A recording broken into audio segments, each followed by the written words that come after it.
Эрхэм үнд үзэгчтэй манай 78 45 33 3-1 нэвтрүүлгийн ээлжид дугаар эхлэхэд бэлэн боллоо. Энэ бол хэн нэгний утасны дугаар биш. Энэ бол аналог дугаарлалтыг хамгийн чанартай хадгалдаг пянз, түүнийг тоглуулагч төхөөрөмжийн эргэлтийн хурд юм. Нэг үгээр хэлэх юм бол энэ та бидний амьдралын хэмнэл юм аа.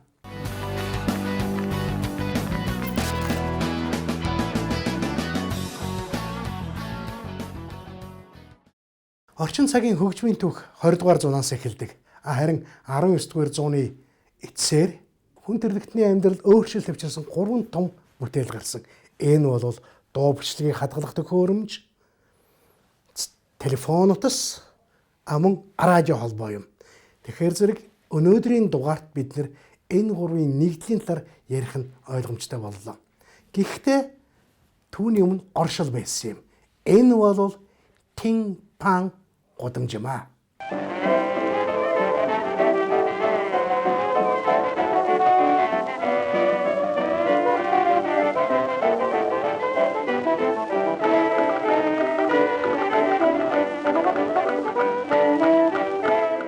Нью-Йорк хотын Манхэттен дэх цэцэгт гудамжинд тин-пан алли гэж нэгэн байшин байдаг.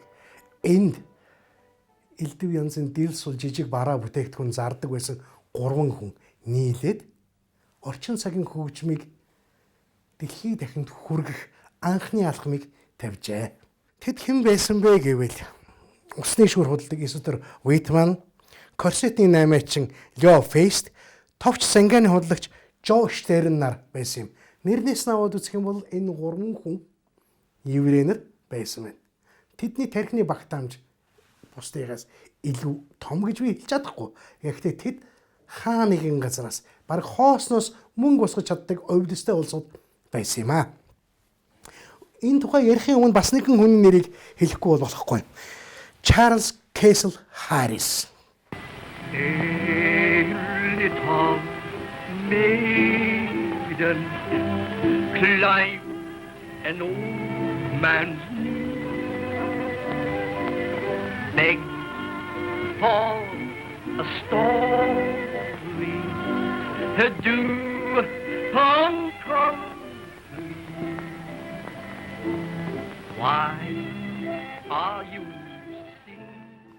Милуоки хотын нийтийн дууны зохиогч тин-пан гудамжинд эцэг гэж нэрлэгддэг юм байна. Тэр Милуоки хотоос Нью-Йоркод нүүж хурж ирэнгүүтээ өөрийнхөө контор, офисын үүдэнд дуу зохиож өгнө гэсэн зар хаджээ. 1906 онд тэр шилжиж ирээд нийтийн дуу хэрхэн зохиох вэ гэдэг ном бичсэн юм байна. Уг номонд гошин эсвэл аж ахуйн шин чанартай ээжийн, аавын, төрсөн нутгийн дуу зохиох арга технологиг, аргачлалыг бичсэн юм байна.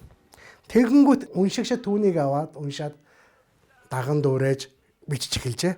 Гэхдээ нэг зүйлийг тэр номонд оруулаагүй. Тэр юу вэ гэхээр зэрэг сонсогчдын сэтгэл ханамж, таашаалыг хэрхэн өөртөө татах вэ гэдэг талаар оруулаагүй байна.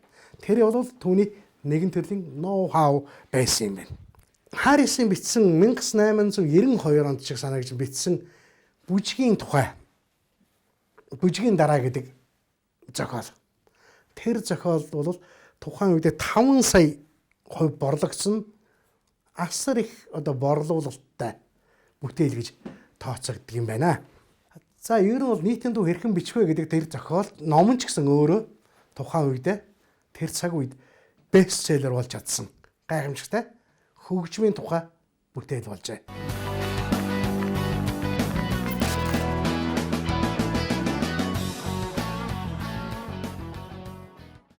Дуу бичлэг төдийлөн хөгжөөгөө түүнийг олон нийт түгээх хэрэгсэл олон төдийлөн тархаагүй байх тэр үед хүмүүс төгөлдөр хуур, гитар, банжо, хийл одоо ер нь өөрсдийнхөө тоглож чаддаг бүх хөгжмийн зэвсгүүдийг гэртээ авчираад оройн цагаараа чөлөө цагаараа тоглож тэрэнд нь бүжгэлдэг, дуулдаг тийм үзэгдэл байжээ. Үүнийг олж харсан хэн нэгэн бизнесмен, ялангуяа түрүүний миний нэрийг хэлсэн 3 бизнесмен овжноор ашиглаад нийтийн дуу, олон нийтийн хамгийн их хамарч чадж байгаа тэр дуучдын тэр дууны эсвэл тэр хөгжмийн зохиолуудыг нотлоод худалдаж эхэлжээ. Энийг sheet music гэж нэрлэдэг. Sheet music гэхээр зэрэг юу гэсэн үг вэ? Зэрэг хөгжмийн нот. Эсвэл одоо бид мэргэжлийн дунд ярьдаг бол партитур юм байна л да. За тэгээд Розенфилд гэж бас нэг айхтар сэргэлэн еврей тэр гудамжинд нөгөө тимпанали гэдгийг нэр өгөхдөө тэндээс ингээл нэг өрөөнөөс нэг хөгжим, нөгөө өрөөнөөс өөр нэг дуу, тэр нэг бас нэг өрөөнөөс өөр нэг симфони ч юм уу ингээд нийтийн дуу янз янзын хөгжмийн зэмсгүүд дугарж ажиглаад энэ бол гудамжны нэрийг цэцэгт гудамж биш, энийг харин тимпан буюу тогоо шанах, каструлны тагны чимээтэй аялилдахж нэр өгсөн өнөөдрийг хүртэл байна. Тэгэхээр зэрэг тимпан гудамж гэдэг энэ газарт хэрвээ Нью-Йоркд очисон хөгжим дуртай хүн заавал дайрч гарч очих ёстой нэгэн цэг юм а гэдгийг хэлмээр байна. They say the Tin Pan Alley is the roughest place in town. They got caught in a shooting soon as the sun goes down. Oh, tell me,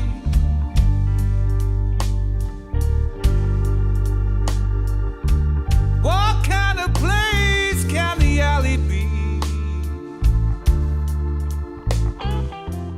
Тимпан гудамжийг үндэслэгч нарын төлөөлөгч болох Жорж Штерн, Эдвард Маркс нар сонингийн болон дээр гарсан хүүхэд алга боллоо гэсэн зарыг хараад энэ зориулаад The Little Child Lost гэдэг нэртэй ая бичээд тэр нь 2 сая хувь борлогдсон. Тэр бол ямар нэгэн бичлэг биш, пианз биш, кассет биш. Тэр бол зүгээр л хөгжмийн нот. 2 3 4 уудастай ч би тэрийг сайн мэдэхгүй. Тэгээд Чарльз Харс үүнийг хараад телефон утсаас ашиглалтанд ороод эхэлсэн. Тэгэнгүүт нь Hello Central, Give me the heaven гэдэг. Сайн байна уу? Хороо. Намайг Девачантай холбож өгөөч гэдэг нэртэй дуугаа бүтээсэн байна. Энэ нь болохоор зэрэг асар ихээр түрхэд таарад нөгөө нэг Cakewalk, Charleston бүжгийн хэв маяг Африк Америк гаралтай хөгжмийн нотуудаа зэрэгсэж худалдаанд гарчээ. Hello, Central, give me heaven, for I know my mother's there, and you'll find her with the angel over on the golden stair. She'll be glad it's me a-speaking. Won't you call her for me, please? For I surely want to tell her that we're sad without her here. Hello, Central, give me heaven, for I know my mother's there. You will find her with the angel over on the golden stair. Тимпан гудамж нэгдүгээр хөгжмийн нот зардаг газар байгаад зогсоогүй юм. Тэнд бас юм тусгай орчин гэдэг манай энэ Чензо Рекорд зүрхэмжтэй адилхан тийм байгууламж биш. Ялангуяа акустикийн тэр дэлгүүрийн эзэмшигчд улам сайн дуурахын тулд ингээд 2 давхар тавцсан зараад засаад тэнд нь төгөлдөр хуур эсвэл одоо корнет, саксофон, кларнет элдв янзын хөгжмийн зэмсгээр тавиад тэнд чинь хөгжимчдийг тоглуулдаг байсан байна. Би жишээлхэд ямар нэгэн хөгжмийн нот худалдаж авахаар бол очоод би энийг авмаар байна. Энд чи ямар дуу вэ? Яаж сонсогддог вэ? Яаж тоглодог вэ гэд хөгжимчөнд нь юм уу эсвэл худалдагчид санал өгөхөө зэрэг тэр хөгжимчин аваад тэр нотыг тоглодог.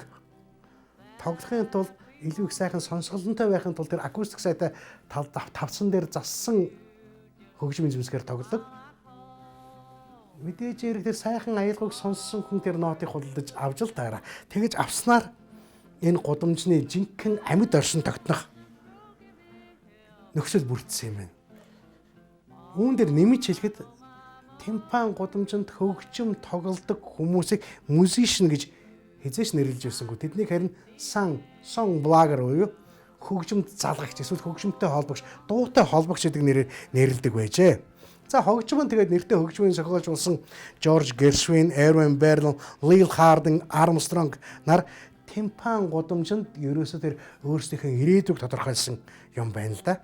1914 онд ASCAP, манайд Москап гэж байгууллага байдаг. Америкийн хөгжмийн зохиолч, хэвлэгчийн нийгэмлэг байгуулагдсанаас хойш нийтэд зориулан дуулж хөгжимдсөн дуу болгоноос зохиогч нар эсвэл тоглогч нар түүнд дуулсан хүмүүсэд хувь хүртээх тогтолцоог бий болгосон өнөөдрийг хүртэл оршин тогтнож байгаа хамгийн ам бөхтэй систем юм аа. Энэ систем нь уг бизнесийг, мьюзик индастри гэдгийг хөгжүүлэхэд асар том түлхэж болж өгчээ. За зарим залуу сэргэлэн тэм цовоо мөртлөө авьяас төдийлөн заяагаагүй хөгжмийн зохиолчд нэр хүнд сайтай хөгжмийн зохиолч нарт мөнгө өгөөд дуугаа зохиолгоод өөрийнхөө нэрээр дууг гаргадаг байсан. Тэм залжин бөгөөд овчин аргуудыг хүртэл ашигладаг байлаа.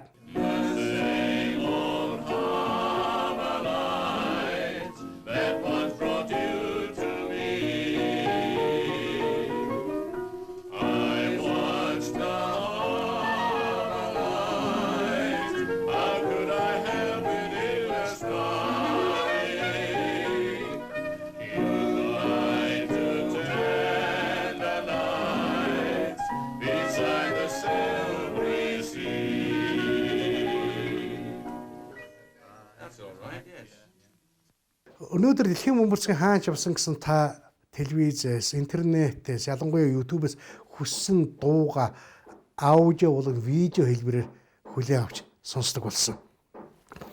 Монголд 1990-ад оны дундаас интернет, 1967 онд телевиз, 1934 онд радио орж ирсэн бидний амьдралд. Дэлхийн бөмбөрцөгтөр болж байгаа төвөгтэй харьцуулж үзэх юм бол энэ бол тун шинхэн зүйл гэж ойлгож болно. 40 хэдэн оны ялал темперад дөнгөж сая яваад өнгөрөх шиг болж алтай хангай дан халсан хөөр хядар сүрэн амьд юм шиг дуулж байна. Мортон түмний минь унган дуу хоолой Монголын радио дуулж байна. За, радиог бид нэр яаж ярих вэ гэхээр зэрэг радио 1914 онд эхэлсэн дэлхийн 1-р дайны үед радиог ер нь 3 хэлбэрээр ашигладаг байсан юм байна. Нэгдүгээрт нь юу вэ гэхээр зэрэг далайн тээвэр хийж яваа хөлөг онгоцнууд хоорондоо байрлалаа мэдэгдэх эсвэл энэ тэнд хүчтэй шуурхтай байна, тэнд мөсөн уул байна, энд тийм юм байна гэдгийг мэдээлдэг, морзоор мэдээлдэг байж. Хоёрдугаарт нь юу вэ гэхээр зэрэг Тэнгисийн флотод байлдаж яваа хөлөг онгоцнууд хоорондоо энд дайснууд байна, тэнд манай тал байна, энд ч цэвэр усны нөөц байна, тэнд хүнс байна гэдгийг бас хоорондоо харилцан мэдээлдэг байжээ. Гэхээр радио гэдэг тэр цоо шинээр орж ирсэн зүйлийг радио холбоо сонирхогч нар хоорондоо ингээд харилцахын тулд ашигладаг байж. За радио долгоогоо явуулаад ингээд суучаад байна уу шонхор нэг бүргэд хоёр сонсож байна уу гэхийн оронд өөрийнхөө байгаа гэдгээ мэдгэхийн тулд тасралтгүй хөгжим тоглуулахын зориулалтаар радиог ашигладаг байсан. Өнөөдрийн та бүдний ашиглаад байгаа шогмын радио FM радионууд юм байна. Привет. Привет. Заходи. Больно!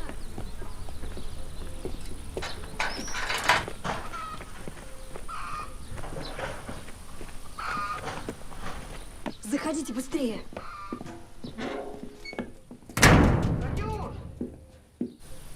Катюш! Позвонили, что ли?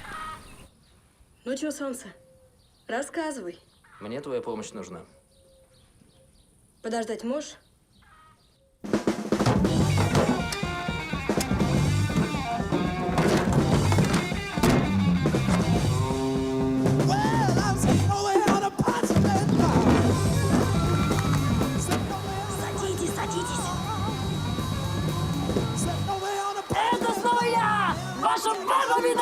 Ну что, библы, круто поторчали? Да, brothers and sisters, рок-н-ролл это вам не песня про пионерский галстук. А теперь группа Steppenwolf, Born to be Wild! За харин дэлхийн 1-р дайны дараа 1919 оноос хойш NBC радио дуу хөгжим цацаж эхэлсэн арилжааны шин чанартай дуу хөгжмийг борлуулах асар том боломжийг нээж өгчээ. Түүнээс гадна дуу сонсогчид хөгжмийн жанр, найруулга, хөгжмийн зэмцгийн сонголт, стилийн болон хөгжмийн хэлний хөгжил зэрэг олон зүйлсээ танилцах боломжийг олгосон юм байна. Улмаар дуу хөгжим дүн шинжилгээ хийсний эцэст нотны өөрчлөлт, нөгөө импровизац, нөгөө нэг ярддаг авид зохиомжуудыг баримтжуулах явдал өнөөдрийг хүртэл оршсоор байгаа юм аа. Дуу хөгжим тасралтгүй явагдах жанр, стилийн өөрчлөлт нь хөгжил нь сонсогчдын хэн болохыг тодорхойлох болсон байна. Харин радиогийн өөрчлөлт нь сонсогчд, хөгжмийн бизнесийн хөгжил, дуу хөгжмийн боловсрол бүх төрлийн дуу хөгжмийн тархалтаас шууд хамааралтай байдаг гэжээ. 1928 оноос эхлээд NBC радио нь Атлантын далайгаас Номхон далай хүртэлх газар нутгийг дамжсан асар том өргөн удам нутагт нэвтрүүлгүүдээ сүлжээ хэлбэрээр засаж эхэлсэн байна.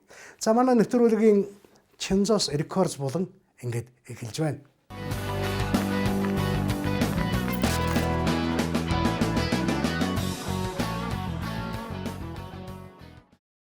Эрхэм хүнд үзэгчдээ манай 78 45 33 3-1 нэвтрүүлгийн Chinzos Records өрөм болон эхэлж байна. Манай өнөөдрийн дугаарт Улсын филармоны Баян Монго дагшаа найрлал хөгжим уран сайхны удирдагч Саруулад маань оролцож байна. Сайн байна уу? Сайн. Хоёулаа хамт уулзалгүй тэр жилийн play time дээр танаа хамт чуулга мэх захгүй хамт дуулж байсан те. Тэрнээс хойш уулзсангүй. Энэ хооронд танаа хамт олон одоо ямар уран бүтээл хийгээд байгаа вэ? Тэр чи одоо 2016 оны үе юм те. Тэгээд 2019 онд манай чуулгын 50 жилийн ой тохиолсон.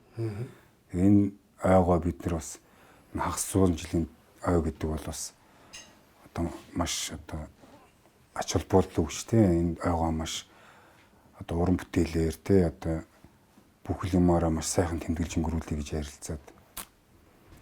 Тэгээд одоо пянз одоо 82 онд бүтээгдсэн пянза одоо шинэ найруулга те шинэ уран бүтээлчтэй одоо яг тэр пянзан дээр байгаа уран бүтээлүүдийг шинчилж одоо нэг орчин үеийн одоо энэ орчин цагийн өнгө аясанд тохируулж одоо шинээр гаргалаа мөн Баян Монголынхоо уран бүтээлүүдийг бас Монголынхоо үзэгчдийн сонсогчдын сайн мэддэг сайхан дуунуудаар CD гаргалаа. Тэгээ мөн баримтат кино ном гээд тэ ойдоо зориулаад бас нэлээх ажил хийлээ. Тэгээд нэг тиймэрхүү ажилтай байлаа. Хэрхэн мөн төсөгсөө та бүхэн хэрвээ санаж байгаа бол өнгөрсөн 7 хоногт гарсан манай классик рок болонгаар Баян Монгол чуулгын пянзыг танилцуулсан. Гайхамшигтай пянз болсон байлаа. Дуурал бүрий бүх юм амьд. За мэдээж хэрэг ингээд сайхан гэж магтуулах амархан. Агтлын чи ямар саад бэрхшээлүүд тохиолдсон бэ? Яг хөө энэ бид нар нөгөө анх удаага өрөөндөө ингээд нөгөө бичлэгийн студийн тоног төхөөрөмж одоо тухайн үеийн удирдлагууд биднийг дэмжиж одоо нөгөө маш олон нэлээд үнэтэй тоног төхөөрөмжөөр биднийг хангасан л та. Тэгээд анх удаага өөрсдөө бие дааж нь бичлэгийн ажил хийн гэдэг бол бас нэлээд тийм яригтэй ажил те. Тэгээ энийг мэн одоо манай Болор Эрдэнэ дууны инженер тэгээд манай энэ хөгжимчин Ган Эрдэнээр зориглож хоорондоо ярилцаад ер нь ингэж хийя. Тэгээ биднес нөгөө бид нар чинь нөгөө одоо улсын байгууллага шүү дээ.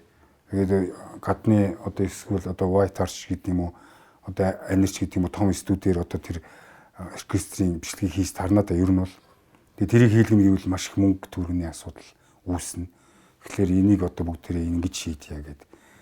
Тэгээ бидэрт одоо анх удаага бичлэг хийж байгаа учраас одоо мэдгүй чадахгүй туршлагагүйдах юм зөндөө тохиолж илээ. Тэгээд одоо тэр ойдоо зориулж баг пянз CD нийлээд баг 40-од уран бүтээлийг өөрсдөө ингэ бичиж байгаа юм л та. Тэгээ энэ дээр одоо ингээд жишээ нь үлдээвэр хөгжим гэдэг чинь бас тийм амархан одоо ингээд бичигдээд одоо тэр үлдээвэр хөгжмийн штрих атак гэж нэг тийм яригтэй юм байдаг. Одоо юу гэдгийг ансамблын төвшний одоо юм штэ тий олон хөгжим чинь яг нэг хүн шиг одоо тэр штрих атакийг нийлүүлж тоглоно гэдэг бол амаргүй байдаг. Тэрийг одоо бас бүр студийн бичлэгийн төвшөнд тоглоно гэдэг бол бүр хэцүү. Тэгээд тиймэрхүү туршлагагүй зөндөө орчлаа. Тэгээд тийм амьд бичлэгийг одоо ингээд 100% амьд бичлэг шүү дээ. Тэгээд энийг микс мастеринг гэдэг бол бүр яригтай ажил. Тэгээд энэ дээр бас алдаа гаргасан асуудлууд бий. Тэгээд энийг одоо гадны туршлагатай студиуд те одоо тэр одоо манай Бат Эрдэнэ зуучилсан те Бат Эрдэнэ зуучилсан тэр том пенсны үйлдвэрийн одоо тэр одоо юу гэмтэй одоо тэр техникийн ажилчид нь одоо мастер дээр нь ажиллахгүй болохгүй юм байна гэдэг. Тэгээд энэ пенсмен тэр Японы тийм том компани микс мастерингаар бас дамжиж тэгээд ирлээ. Тэгээд одоо сайхан пенцтай болсон да их баяртай. Тэгээд Монголын меломануудад зориулж хагас сум жилийн түүхтэй Баян Монгол чуулгын пенцийг гаргана гэдэг бол нэг хүний нуруунд дээр үүрэхэд их хүнд ачаа гэж санагддаг. Тэгээд энэ бүхнийг зориглон хийсэн танд болон танай хамт олонд маш их баярлж байгаагаа хөгжим сонирхогчийн хувьд, сонсогчийн хувьд ингээд талархаж байгаагаа илэрхийлье. Баярлалаа. Би нэг юм бас хэлчихмээр юм те. Энэ пенц одоо тэр CD энэ бол маш түр үлээ шүү дээ 30 40 уран бүтээлүүд гарлаа. Тэгээ энэ болгоныг нэг бүршлэн дээр бүр нэг такт нэг одоо эн чинь нөгөө хөгжим чинь нөгөө хугацаагаар явна шүү дээ. Нэг секунд болгон дээр нь манай Гаан Эрдэнэ гэж залуу ажилласан байгаамаа. Хөгжим чинь манай саксофон чинь одоо зарим манай хөгжим сонсдог залуучууд мэдэх баг. Тэгээ Гаан Эрдэнэтэй тусгаад нь баяр хүргэмээр байна. Гаан Эрдэнэ одоо цаашдаа ингээд хөгжимчнийхээ хажуугаар те ийм гоё одоо авиасаа улам хөгжүүлээ те одоо энэ цаашдаа бүгдээрээ энэ пенснасаа урам аваад цаашдаа улам их одоо орон бүтээл хийн шүү ганаа гэд. Цагаан Эрдэнэ би бас хувьяасаа талархалаад ирхийлье. За манай 78 45 33 3-1 нэвтрүүлгийн Чинзос рекорд зүрэн болон энэ хүрээд өндөрлөж байна. Манай нэвтрүүлэг үргэлжилж байна.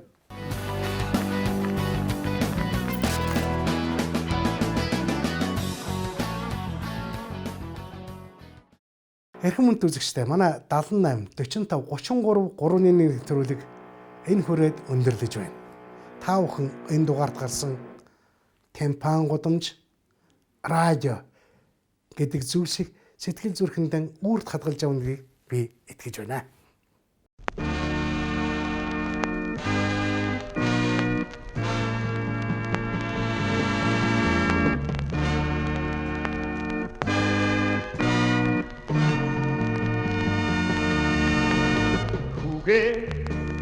어디기도 어릭성 액시 군인 노타 세트게 박성괴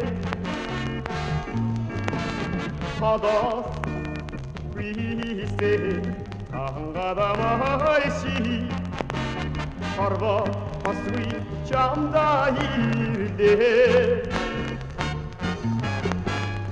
sen beni odan batar mı sen beni odan batar mı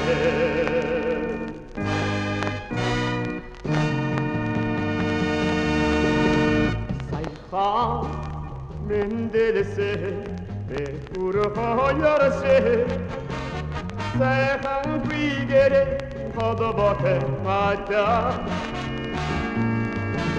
Sengri hatme camtega biche enviye halbate yoma sen beni odan batar mı sen beni odan batar mı